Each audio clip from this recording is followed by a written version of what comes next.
What is distortion? So distortion, we have to go to the Yoga Sutras and we have to go to the Pramanas. So how do you verify the experience, whether it's real or not? There is a way to verify that experience, and there are 5 modes of verification. One is the direct experience. One is inferred, like you know that this experience has come from a teacher. You know, I don't know the Sanskrit word for them, but we did go quite deeply into this in yoga philosophy, and there is a scientific way to kind of sift through this distortion experience. So when, let's say, for individuals, let's say, who may be longing for a relationship, but they're not in a relationship, so a way to say that, bring it to them, is like for them right now, it's the journey of just focusing on what they need to do for themselves and, you know, keep aligning, keep evolving, and whenever it would happen, it would happen. Don't wait for it. That individual is actually me. I think you should not go around looking for anything. This is like a guru, right? You're not going around looking for anything. It creates that longing and that thirst and that desperation, and that can be a real energy drain. Yeah. Because you're trying to get away from this loneliness and this uncertainty. That loneliness, uncertainty, like boredom, like, oh, I'm going to be alone and I just don't want to be alone. And that feeling, that is a big one. That's the worst feeling, actually, I would say.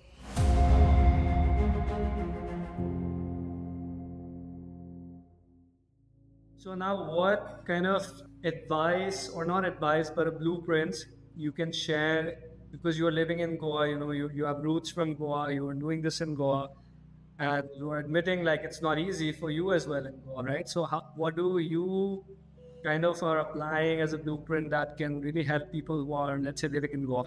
Firstly, it depends whether they want this to begin with. A lot of people don't want to integrate. Right. They don't think there is a need, or the integration happens through other means like creativity or art, or I find that more present in Goa, or like through having a cause like environmental issues. Or I have not seen anyone wanting to integrate through yoga practice. I have not met as many people who would be interested in that. Like really. Even if they have, I think the level of integration that they get through attending an asana class or a pranayam class and stretching the body and feeling good in the body, you know, it's that feeling good. That I think people are wanting to feel good over integration. Chasing loop. Yeah, that I see very, very strongly. Because Alright, also, so what do you know, you can never kind of blame are people, applying as a because people blueprint that can change. really You help put people the who same are, let's say, person in living a in Goa? different environment and they would change. It depends whether they True. want this to begin with. So possibly freedom is what one is looking for, and whatever that meaning of freedom that's been associated with a place like Goa, or North Goa, I would say. I would not say the whole of Goa, because it's a very tiny part of, it's a different bubble. I would say these are different bubbles that we have. And so it would be great actually to find a space where even I feel at home in my own practice, in say like without it being hierarchical, like you said, or without it being culty in any way. But are you thinking of then having second places other than Goa as well? Considering what are you sharing? Like, I have traveled so much through life that I can only stay like in India to live freely as a woman who's not Goa's the only option. single, or like who's not married, say for that. I mean, these things matter. Like in a city, Totally. you don't want that, you know, you don't want that safety aspect. Unfortunately, we still have to think about this. And at the same time, I don't want to go back to a busy city like Bombay, even though I can. But if life takes me wherever I'm meant to go, then I'm meant to go there.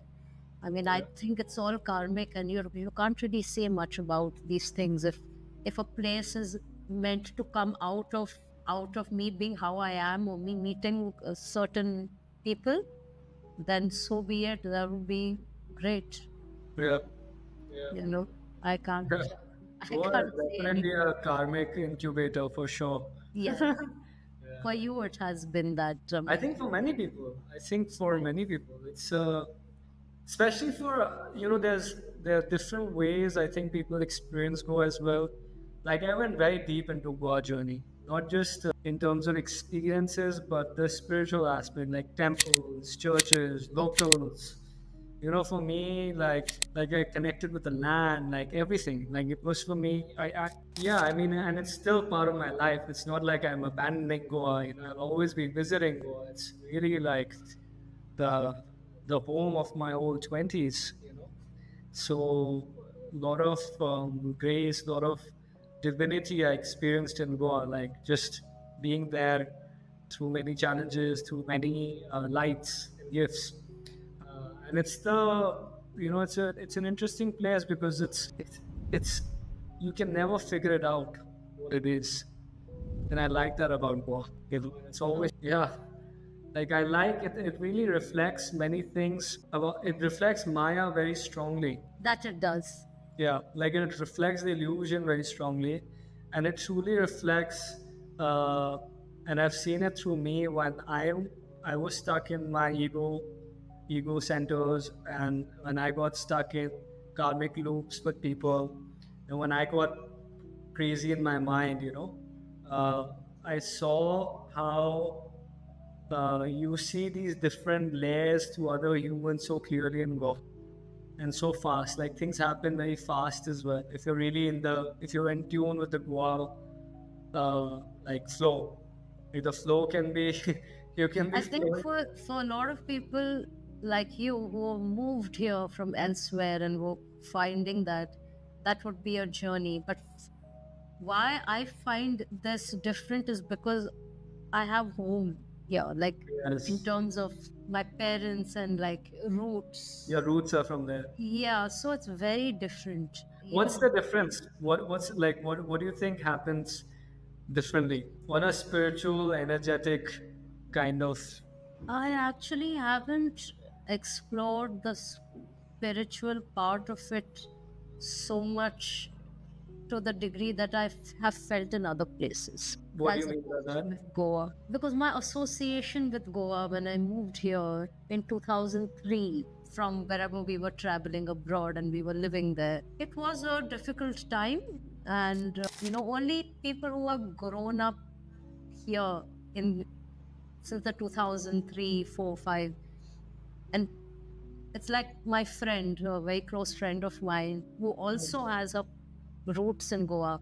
She also feels the same in some way, and you speak to people who have lived here in some way, who have their home base here. It's very different. In some way, most people want to leave.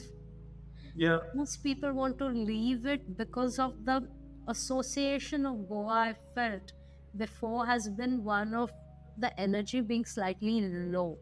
If it's not around the temple area, but the energy has been a little of a bit of a downer.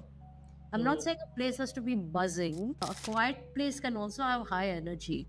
Yes. It's not necessarily to do with the buzz, but it's to do with the energy of the place. And I've found, except for say, that's why I moved here, because I was trying to figure out, maybe living alone would make it better. But then, in some way, you carry it around everywhere also. So I could move anywhere, and after 6 months or 1 year, I'll feel that again. And it's because it's in me. Yes.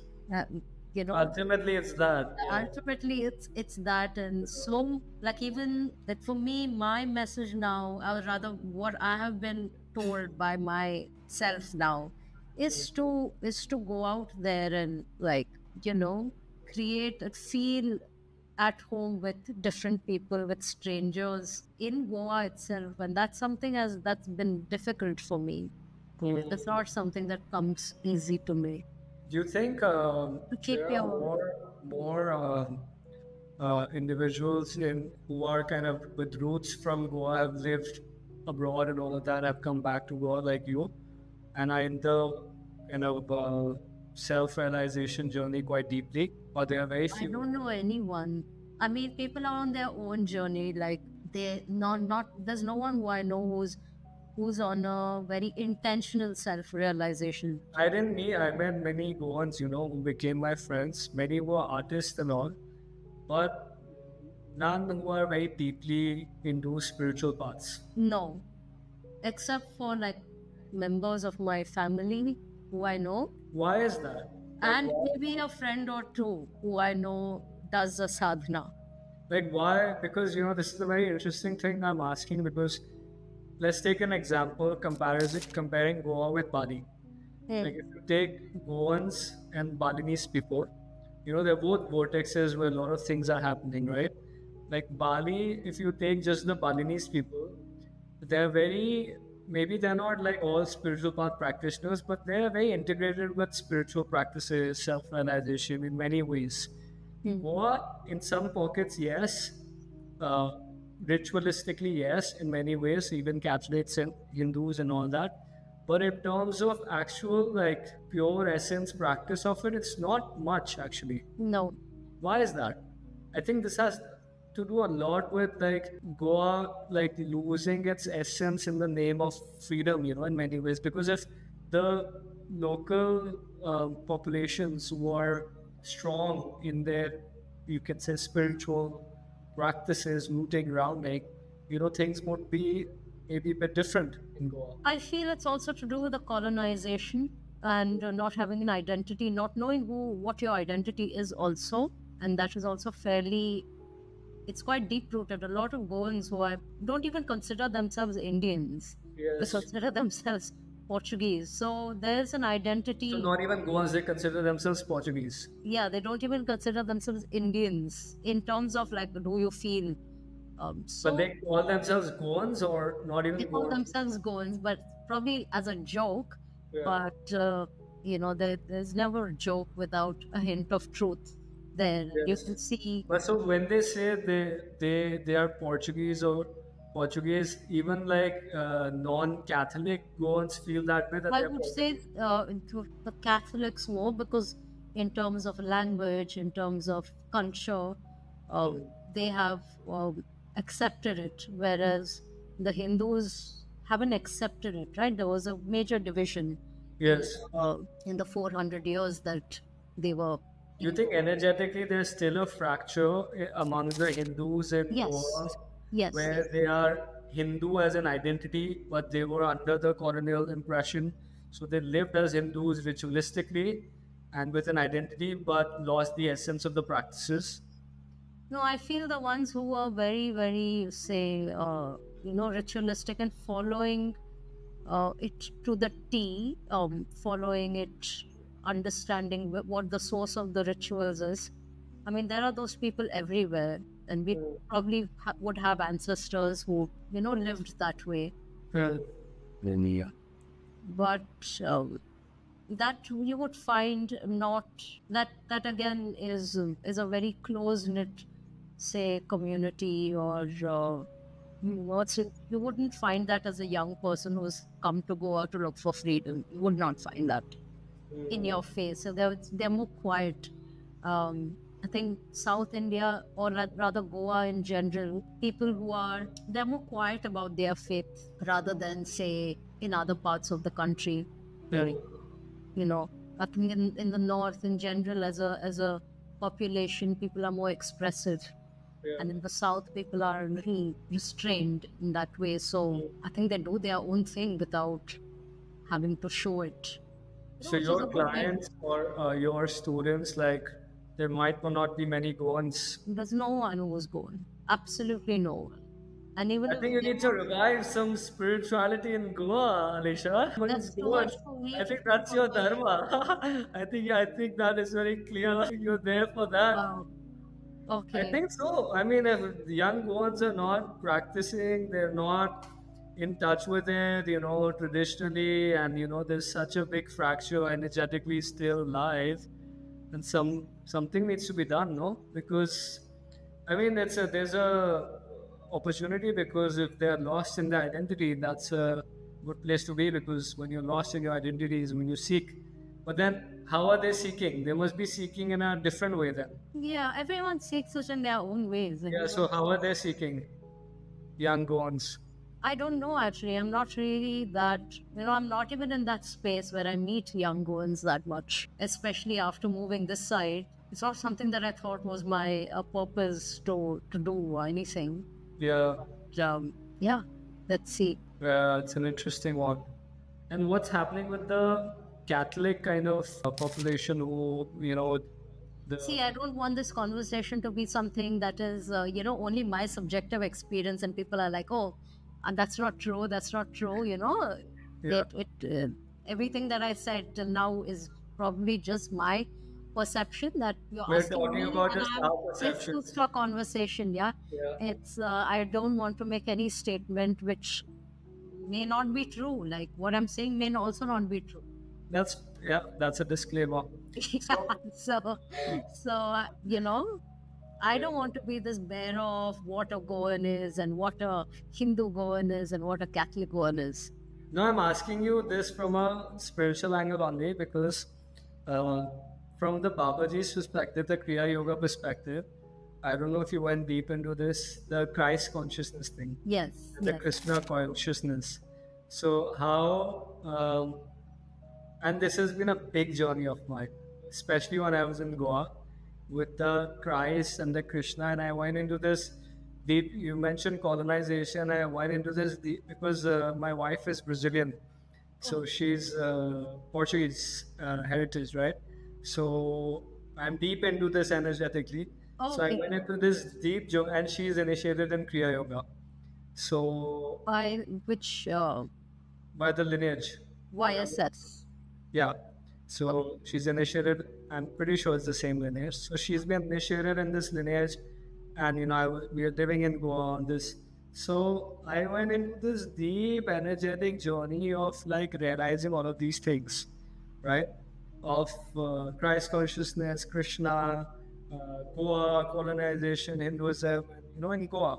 So it was like I was feeling all of these things, sensing it all, realizing, understanding it, coming into this also with Mary Magdalene. I started feeling a connection. And then I kind of went on this journey of unification, because ultimately it's all one, right? Like all humans are one. The whole Christ consciousness is about unity, forgiveness, and love, right? So, it's like Goa was a huge trigger point for me for this, actually. Yeah, that makes sense now. Yeah. But actually, in the book that he mentioned Christ consciousness, so that it's more, relatable for the Americans when he went there in the 1800s, whenever that was. I think it was to also build that, familiarity, and so it's not entirely exotic. But you think it was that? Because I did some research, and there's this theory about Jesus being in India. Yes. No, there's a book. Yeah, Jesus lived in India, where he was. Regardless, there could be so many people, but I feel in terms of for the book, I'm not saying that it's not true or that he could be living in India or there could be a harmony, because I don't know. Unless I reach that Christ consciousness, I would not be able to tell or place any judgment on that or analysis. And it's not even needed, to be honest. But there's a lot of similarities in terms of experience of samadhi that Christ speaks of in certain sections of the Bible, and in also in Yoga Sutra or in the Upanishads. Absolutely. No, there is so much of similarity. So if people go below and underneath, if you really dig deep, it's all the same. You're getting a path, you have to follow it. There is no way out of it unless things just happen like that. And that has happened to a lot of people, where you just see everything for what it is, and it's a permanent experience of centralization, where it's like an impromptu, like, oh, I just felt this light. And like there are many teachers who have had that as well. So Like you're talking about the divine grace. Yes, yes. Yes, that's right. Without any prior. Yeah. Just like God. Yeah, yes. And they're like, oh, what happened? That's done for. That's the end of the journey, right? You think this is happening for a lot of people at the moment? I mean, I would not know. I would not know. I really don't know. So, Like from your time to, let's say, when you started teaching, which is 16 years ago, to now, no, 16 years ago was when I started like practicing. into it seriously and seriously having a serious interest in it. I would say everyone's, yes, people are more on the path, but I thought you meant to ask if these spontaneous realizations are happening. One is an awakening and one is a realization. I'm asking both. I'm asking on a collective consciousness kind of level where, from your perception, we're talking perceptions, from when you were teaching, let's say 9 years ago to now, do you, if you observe, not from your analysis and not from your lens, but observation, clear observation, if you're observing yourself today and your, like students or whatever to before, let's say 9 years ago or 8 years ago, the collective consciousness is evolving. I would say there is more awareness, there's more information, there is more inclination, certainly, but there is also more distraction. Distortion as well, or no? Distraction. There is more distraction. There's also more distortion because the more information there is, the more distorted that information. So can you clarify so people, because distraction is something people understand, but what is distortion?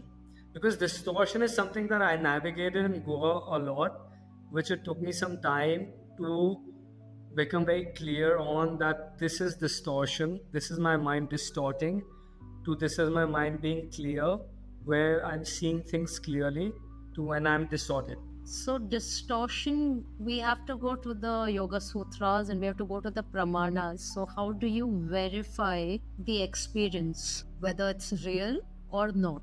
And there is a way to verify that experience. This is very important. Yes. You know, please continue.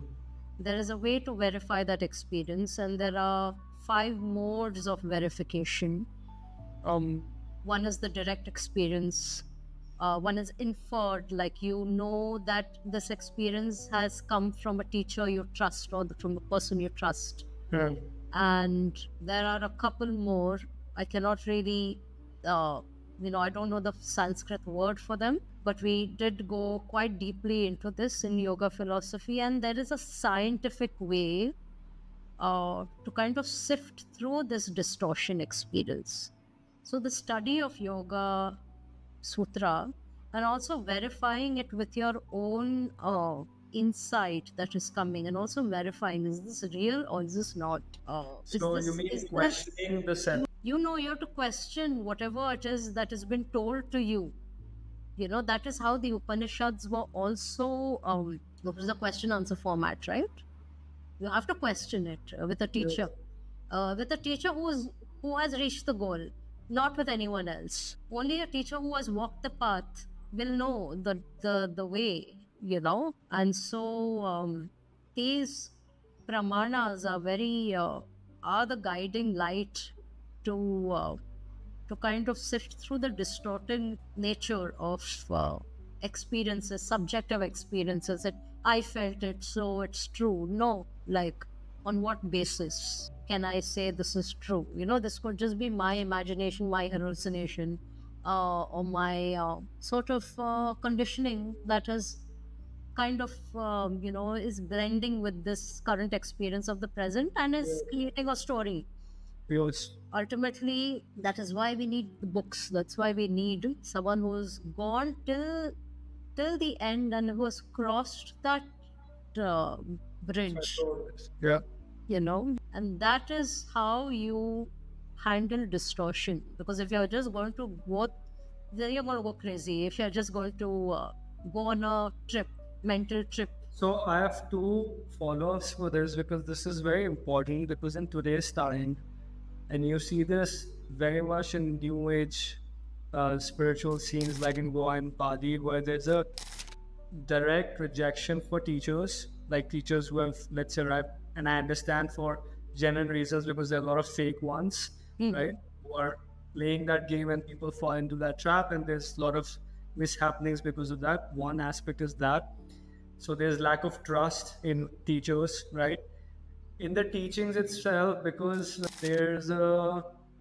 um, there's a lack of understanding of the teachings, because teachings can mean many things, and if there's no proper teacher to interpret the right way and can be taken in the wrong, not wrong, but in a self-interest way, that's Yeah. it. Because like a lot of people quote Gita, but just because to reaffirm what they believe, the conditioning, and then they apply it for their action that suits their selfish agenda, right? So there's this aspect. Now the third aspect in this is the mental clutter that goes on with the stories between the ego and the alter ego. I call it like the duality, the polarity, where you're playing this game in your head, where you've had some experiences, you had some understandings and realizations, and now based on that, the spiritual ego is formed, and the alter ego is kind of playing along with it to be keeping you on this mental clutter constantly with the spiritual stuff, right? So now how to navigate these three things for so many people, because they're really they stay in the spiral because of this, and I understand the reasonings behind it, but then how to uh, through get them through it. First, know that anything that the mind is creating in the form of this is my ego and this is my alter ego, both are subjective. Like, so trying to observe that game that is being played in the form of looking at it mindfully, like separating yourself from it. Just observation. Yeah, So observation. observation is the first step. First you observe, and then you can even do this as a practice of meditation, where you use that as a, if it comes up as a thought or as a very strong mental impression during meditation, you just observe it, you step back, and you sit with it for a few days without engaging in it. That is one of the most practical ways to sift through what is real and what is not. And then Kind of like do the practice. observe and pause. Yeah, don't engage in the battle that is going on, because none of them are true. Yes. In some way, none Yes. of them are true. Both are not true. Yes. Why are people struggling? I think many can observe. Why are they struggling to pause? With Pause. Because pause, you have to be with that. A pause means uncertainty, right? In some And way. uncomfortable, like they have to be Discomfort. with the uncomfortable Yeah. conflict. Like they have to Correct. sit with that energetic burning and all of that. It will, but after a point, it will die down. Yeah, Yes. anything. Yeah, it will all like settle after some time. Yes. So for this, a meditation practice is important and vital, and also the studying of the Yoga Sutra as a scriptural practice. Reading it, I mean, of course, it will be too much for anyone to read it who has not really been taught by a teacher. I think it was 2 years or like a year that it took for my teacher to really go into each sutra and teach the meaning, what it means, how do you differentiate, and studying with an authentic yoga philosophy teacher who's well versed in philosophy and who has experiences of different philosophy, not just as an academic practice, but as a lived practice, Yes. that, and also not looking at the conflict in the mind, and being okay with not having an answer, being okay with not having control. It's people are uncomfortable with pauses because we want control and certainty. It's very difficult for us to be like, okay, what is happening, I'm just here to surrender is very, very difficult. Yes. Pause is essentially that. Yes. So This is very important stuff, by the way. Like people, I mean, it's very simple stuff, but it's the simple stuff that we're kind of lacking Yeah. or day to day, but that makes all the difference. And simple example like ancient wisdom I mean, I've kind of been connecting a lot with ancient wisdom over last months as well. And like reading as in like one shloka, one sutra for like few days. Read it and I don't think about it. I just let it be, you know, and then it works through me. Kind of sit with it because it's like this integration and embodiment thing. It's so important, and it's so like it's the depth of it is so vast. And until our brain slows down, then we're just in the brain, and today's time is like very stimulating anyways with technology and everything. I think that is also one like external challenge that Correct. is like really affecting our mental health, like the external stimulation of information. Yeah, it's a big one.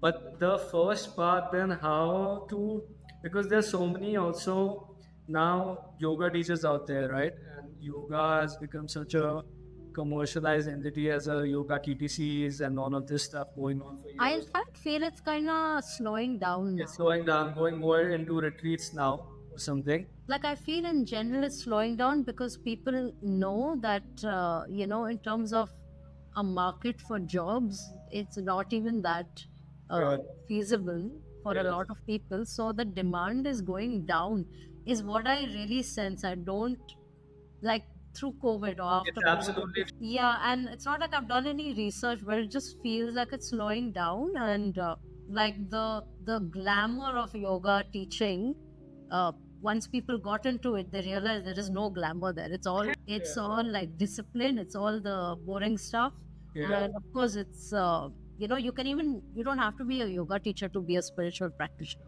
Yes. You can very well do a job, and in fact, after you really become a good practitioner, you're able to work and look at a job for what it is, instead of trying to make your passion your job necessarily. It doesn't need to be. Yeah. But let's say now, many of these yoga, we have more practitioners now in the world, okay? Now these practitioners, how do they go on about with dealing with the trust in terms of teachers for their journey, ancient scriptures, wisdom? How do they work with these things? Because this is a big challenge I see. Like Trust, you mean?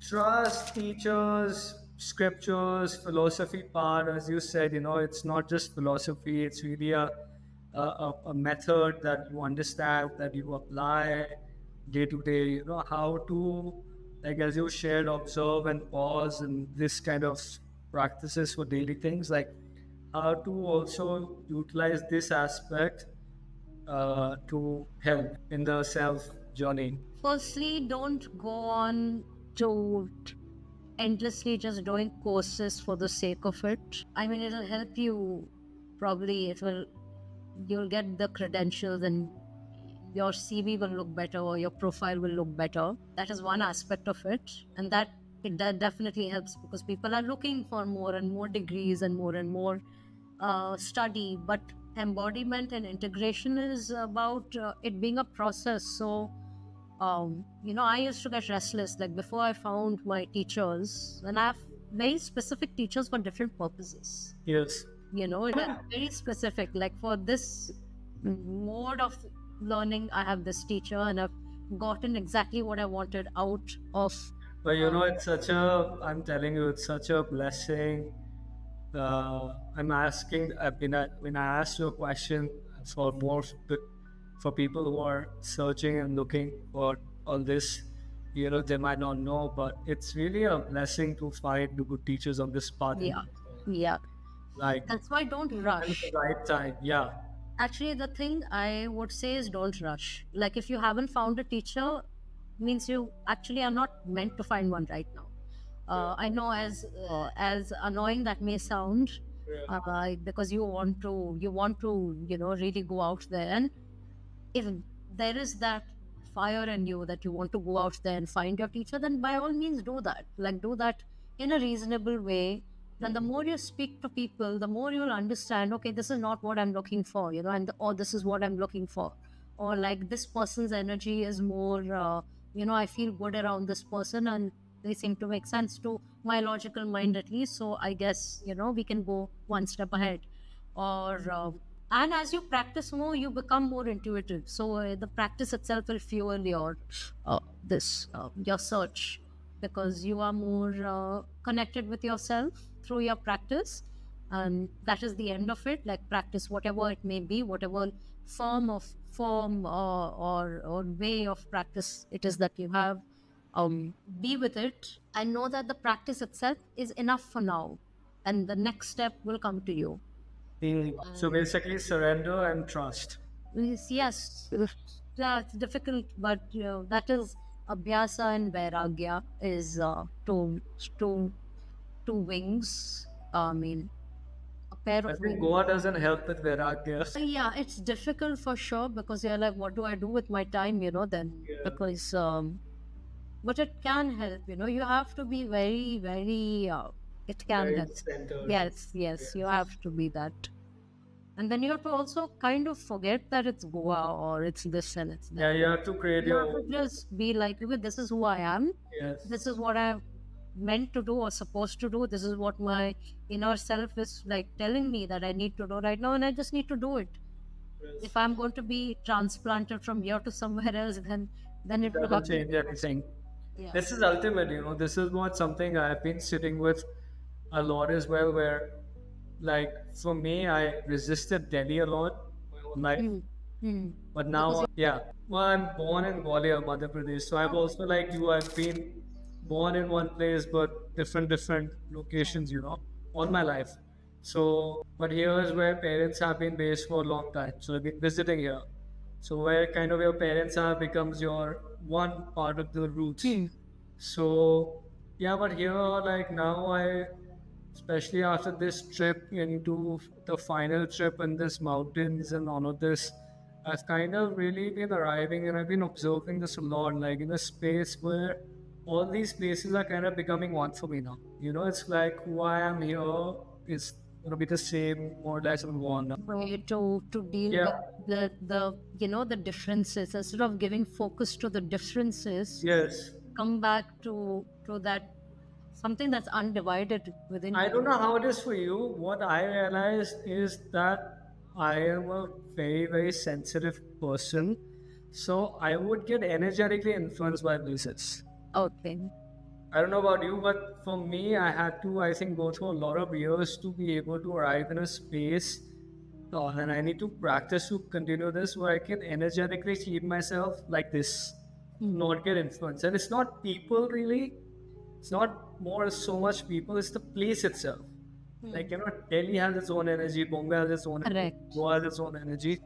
I didn't realize that, I realized it some part, but I didn't realize how much it was affecting me. Yeah. And that my big sadhana was to really come in a place where I don't get affected by these changes as much anymore. To do that alone is very, firstly a big challenge. If you do that by yourself without having any mentor or but if you are on the solo journey, like suppose you haven't found, or like life hasn't, or maybe it is also going to be a solo journey, who knows. Then you have to just practice. Let your practice be your anchor, and then let the rest flow as it's meant to be. Then you are not trying to control too much. Like, I'm not trying to control, I'm not trying to be this person. No, that itself is going to cause a lot of inner tension, and that itself is going to create more inner friction, and that is exactly what we are trying to clear away. When whatever discomfort, it's there, now you face it, whether you're facing it in Delhi or Goa or Uttarakhand. And take out time to go to places that give you energy. If you're in a place that is constantly draining you, you need to refuel it, like how, say, we took that trip. That in our own individual. That trip took us. I think these places bring you there, man. I really feel that. Yeah. So for I've always believed that, but like these last months, I mean, that was one place I ended up in where we met, but like I've been taken to such places for last 2-3 months, like where I was just with trust and surrender and not thinking anything and just things happening. Just, like things just happening and I just arriving there. Like, just, it's Yeah, I just, think we need to bring it to, like, we need to also live that while we are not traveling. yeah, Easier to do that when you're in a yeah, travel state of, yeah, mind. yeah. But I was not in travel state of mind. That's the thing. I was not in travel. I was not in any mind. I was not in any mind. I was just in not mind. And then like it's yeah, very very esoteric, you can say, kind of. And then I think it took me like 1 month. I've been in Delhi almost like a month, and I made a trip to Goa actually recently as well to empty the rental house and all of that. So I came to Goa as well, which was interesting during this time as well, because I could get to experience Goa with this kind of change that I'm navigating at the moment as well.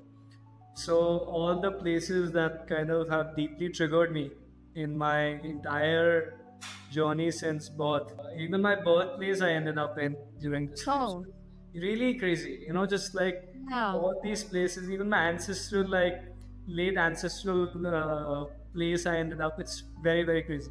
So all of this was happening, and then yeah, just kind of this realization of ultimately it's all here. Yeah. Ultimately it's all here, but at the same time also seeing that how the layers of arriving at this ultimately it's all here is actually quite deep. Yes. It doesn't happen like this, No. like, because all these places, all these frequencies, all these people, all these experiences have an impact Correct. till they don't, or till you really are able to not get affected by it, or if get affected by it, really be able to Come back. resolve, Yeah. faster than before. So on a subtle level, because they affect you very subtle, like Yeah. subtle energies, like you become so sensitive after all this. Yeah. You like start sensing everything on a subtle vibration level, right? Which is very interesting because that, like, I don't know for you how it's happening. Like for me, silence is good enough nowadays. I don't need to talk much with anyone. Like really, even with my parents or friends. I don't know. Like modes of communication have minimized a lot, and even communication, like silence's communication, has expanded a lot. It's nice. It's very nice. Yeah, it is. Sounds very peaceful. It's super nice, and it's just like it's what you said. Like pausing becomes easier when you are like more in tune with silence. I don't know. It's just like these. I think these ascended masters are, they are really strong reminders of that. I don't know how they operate, but the silence factor they bring in is Yeah. a very important one. Like it's a very necessary part of daily life, I feel, silence. And it can just be like a 10-second silence or 10-second pause, but like that silence makes huge difference in everything. Yeah. Yes. It's good to close on that silence. Yeah, I will ask you one question and then we close. So, what about relationships? What's your take on relationships? What relationships? That's been my I speak to, I tell my friends that's a department that I'm the most I think I'm a young soul there. With Why? relationships. Why do you say that? But it's like a little more difficult for me to navigate. For some people it's easy to navigate, for I don't them. think it's easy to navigate for anybody. I've spoken to people and they're like, oh, relationships are that in general, doesn't have to be romantic. It can be just any relating with another person. But for me, that has been a challenge, like in general, because for me, relating to myself is easier than relating to another. So, And I'm also very comfortable doing many things alone. So, whether it's traveling alone, like, relating really needs to be special then. It needs to be something very heartfelt. The connection needs to be very, there isn't so much logic. Relationships are a matter of the heart. So the more you try to build them, I don't think you can really try to build. It kind of happens. Yeah. In relationships and relating with another person, your own differences and your own blah blah blah. I mean, that's honestly very tiring. How much do you think, like, journeying people on spiritual, kind of deep on a spiritual journey, for them it kind of works not in favor of being able to be in intimate relationships? Or you think it makes a difference, or does If it? it's the right partner, it can really help. Like they have to be aligned in, Yes, yes. like, but you know, like it's as you They said. don't have to be aligned in a spiritual way. They have to be aligned in the way that you both get each other's soul. I mean, that in some ways the same thing. I'm not saying that that actually is the same thing, what I'm saying. But I meant, like, you don't have to necessarily be a yoga teacher or a yoga practitioner. Not the identity, not the No. labels. Not the idea, more about the inner, understanding. You think it's completely fated or destined, or that? Yeah, from my experience so far, I would say it is. I think everything is fated and destined. Yes. Like every moment, every movement in existence. So when, let's say, for individuals, let's say, who may be longing for a relationship, but they're not in a relationship. So way to say that, bring it to them is like, for them right now, it's the journey of just focusing on what they need to do for themselves, and, you know, keep aligning, keep evolving, and whenever it will happen, it will happen. Don't wait for it, kind of thing. Or what would you say? Then that individual is actually me. Thanks. I think I needed to get this answer out of myself, but This is a satsang, no? We're reflecting. oh my gosh. Okay. I think you should not go around looking for anything. This is like a guru, right? You're not going around looking for anything. It creates that longing and that thirst and that desperation, and that can be a real energy drain. Yeah. Because you're trying to get away from this loneliness and this uncertainty that, The wound. yeah, the wound, yes. That loneliness, uncertainty, like boredom, like, oh, I'm going to be alone and I just don't want to be alone. And that feeling, that is a big one. That's the worst feeling, actually, I would say. In some way, it's a very primal feeling of... Yeah, it's a very primal, like, wound. I wouldn't even say wound. It's like a deep. It's a longing kind of thing. Oh yeah, it's a longing. It's a longing. That's what it is. This is where I think it's a very interesting one, because once you're very deep in this path, at some point, that starts to shift, where the devotion kicks in a way where the longing kind of transmutes into unifications with God, let's say, concept of God or whatever, like source, right? At that space, once you start entering, even touching it, then that dysfunction of longing changes, right? You don't feel alone anymore. You feel unified with my answer. Huh? I said I'm getting my answer from you. This is a reflection. So that transfiguration starts happening. I'm not saying you become like that all the time. No. Yeah. Moments of humanity there always, will always be there. But there comes that light, let's say, of God, which is there. And I think from that space, I feel, this is my view, that even if you are in relationship or not in a relationship, I think that space is a nice space to be in with yourself. And that being with yourself allows you to be in a relationship or not in a relationship in a good way, I think. Yes. I think all the unhealthy or toxic patterns which we've all been in, I have definitely been in many, ends up happening because of that wound or whatever that is. Because that creates these codependencies, that creates all these other, like human, like toxic is one label, but like games, of emotions, of mind, of energy, and we gotta be whole in ourselves first. I mean, definitely.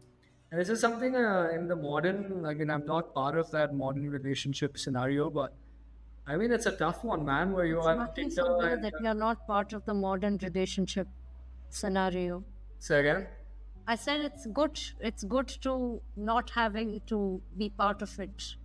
Yeah, I mean, just Blessed. the Tinder thing is crazy, man. Like, people can just have a fight, not want to be with somebody, and then they have an option to choose Yeah, right and wrong and just go there. So it's a consumption model, no? correct. So it's, I'm not saying it's good or bad, but I think it's not taking people in a deep in a spaces with connection to God, or themselves, to be feeling like whole in themselves. Yeah. It's a tough one for today's time. Yeah, it's honestly, it's the toughest. I think everything else is a little easier to navigate. This for me is the toughest, personally as well. Well, That's my.